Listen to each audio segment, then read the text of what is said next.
এই যে নতুন জোন এসছে নারায়ণপুর তীরমণি থেকে। হ্যাঁ অত চোখের ধান কাটলে গেরোছে তো ঠাওয়াবে না। ঠিক আছে কড়া কড়া। ওই কিরে সাব্বির রে সাব্বির। যা রে চকি ঠিকই গেছে ধান তোর তো ফের বিপদ রে।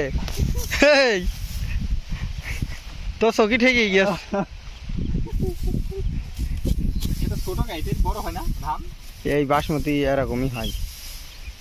এই বেটার হয়েছে এক জায়গায় 500 টাকা হাজিরা দিবি।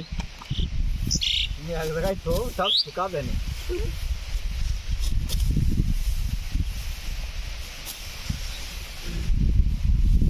কাল বান্ধা যাবে না, কাল নাগা তো শোন কালকে একটু বেলা করে আসবি এসে বেঁধে।